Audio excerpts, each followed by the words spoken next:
Hi, I'm David Jones from the Manor from Devon Cooking School. This afternoon we're going to use the Morso Forno oven to make a nice little flatbread, top it with some apple, little cinnamon icing, yoghurt and honey dip. Fantastic to eat with some fruit as a little dessert or just as a nice afternoon snack. First thing to do is make up our dough. Bread flour, 250 grams of that. And in we go with some salt and yeast, olive oil, just a little glug of that, and water. Nice and simple. I'm going to use my dough scraper to mix that up, get everything nice and well mixed, all the flour nice and wet. Using my dough scraper to chop through, gets it mixed up really quickly. And out onto the board to knead it. This should be a simple dough to knead, it's not sticky or tacky or anything like that. So I just fold and roll. So it shouldn't really take more than 6 or 7 minutes of folding and rolling to turn that into a nice, smooth, springy dough.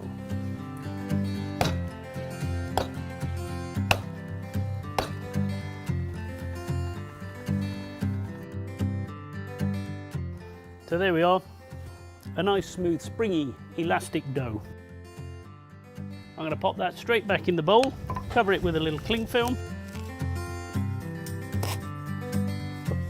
and put that away. Lovely and warm today, so that's going to take no time at all to start rising, but I want to leave it for an hour or so, just allow it to develop some flavour. Next little job, make a little apple sauce. So I've got Morso pan here, and into that I'm putting this chopped apple, 3 apples chopped up, Bramleys in this case, so they're going to be a little bit tart, and we're going to add some sugar. I'll go with about 2/3 of that and keep a little bit, and we'll taste it at the end. I can always stir in a little bit more. And then some apple juice in with that. And we want this to cook, soften the apples and make a nice fluffy sort of apple sauce. Put the top on there and into a nice hot oven. That'll come up to a simmer in no time at all. I just need to make sure it doesn't start to darken or singe around the edges. So I'll put it out after a couple of minutes, give it a little bit of a stir, and then back in, and it'll start to soften, and we'll fluff it up with a fork. Okay, our apple should be nice and cooked. Let's take a look.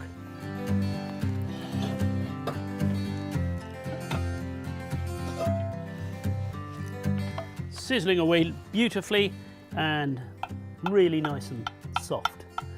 So I'm going to put those straight into a cold plate to cool off before we fluff them up. And I'll just have a little taste just to make sure they're sweet enough. If not, we can add a dash more sugar.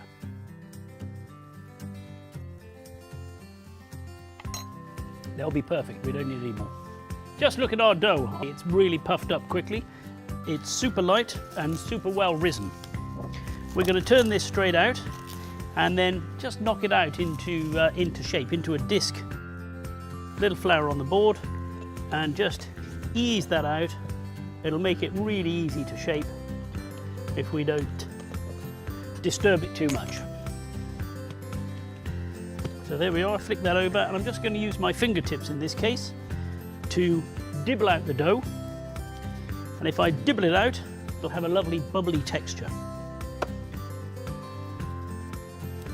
I could use the rolling pin, but I really don't need to because it's so soft coming straight out of the bowl. And I need that to be about 30 centimetres, a foot across, something like that. And I'm just going to let that relax before I cook it, which means we can just look at the oven here and see what's going on. I've got a nice bed of embers at the back, and I'm just having a quick burn at the front just to reheat the floor. I'm going to push those right to the back and let them keep burning. We're going to use the Morso Vetro plate. We could do it straight on the floor of the oven, but we'd have to be careful to clean all the ash off. It's going to give us a lovely clean surface to cook the bread on. Give that a minute, give it a little spin round, and then I can put the bread straight on top of it. So I'm going to use this handy little gizmo. We like a gadget, and this is a digital infrared thermometer. Ever so simple, I just pointed at the Vetro plate. So that's around 239 there. Nice and hot, the sort of temperature that you'd think about cooking a bread at in the oven if you were cooking a nice flat bread at home. So I think that's about ready. I'm going to carefully bring that out, put that on there, Make sure it's nice and clean before the dough goes on. One final little stretch of this dough. And straight onto the plate. That's already cooking with the heat of the Vetro plate. I don't want an excess of moisture in here. So where I've got a little bit coming out of the apple there, I'll just take that off. We'll use that to make the icing in a minute. And then I'm going to quickly mash that to make a nice apple puree. It'll just make it nice and light and fluffy. And that can go straight onto the top of the dough. Spread that out with the back of the spoon. Nice even layer. So we're going to go back into the oven now. The fire has died down. We don't really want a lot of flame coming over the top at this point. We want this to cook reasonably gently. We've got a nice bed of embers in there, which is going to give us plenty of heat. In it goes, and we should be able to watch that puffing up and cooking. Give it a spin after a couple of minutes. 6 or 7 minutes should be enough. Which gives us time for a couple of other jobs that we need to do. We're going to make a little cinnamon icing to go over the top. Apple and cinnamon. So I've got icing sugar in here and cinnamon. Let's have about a teaspoon. And then in here I've just got the juices which came out of the apples. I could just use water for this, but since I've got these juices, I may as well use them. And I really won't want very much to make a nice thick icing, just a sort of pouring consistency that can go over the top of the finished dish. And there it is, nice and thick and runny. So that's ready, and the only other thing I need is a little yogurt and some honey. A couple of tablespoons of honey into the yogurt and stir that through. That'll make a delicious accompaniment. Let's have a look at this bread again. So feeling nice and firm around the edges. If I just sort of tap underneath, it's firming up, looking reasonably cooked. I don't think it's going to hurt to have a couple more minutes.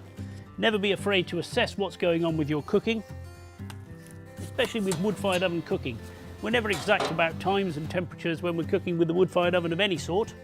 And in this case, we think it's just going to need a couple more minutes. Put it back in for a couple more minutes.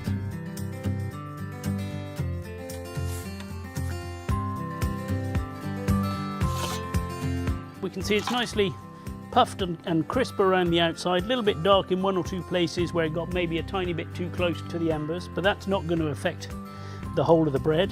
And if I just tap that underneath, I can feel that it's nice and firm and well cooked. So we'll let that cool a little bit, and then we can ice that, chop it up and serve it with some of the yogurt.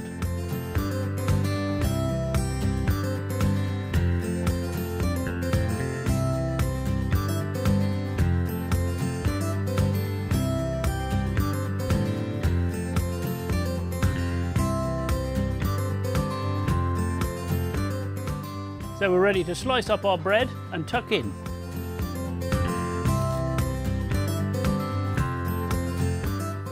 Take a few nice slices out of there. And some of our yogurt honey dip to go with it. So there we have apple flatbread, cinnamon icing, yogurt honey dip, lovely with some fruit, beautiful with a bit of ice cream. The kids would love that as an afternoon treat. And all coming out of our Morso Forno oven. Fantastic.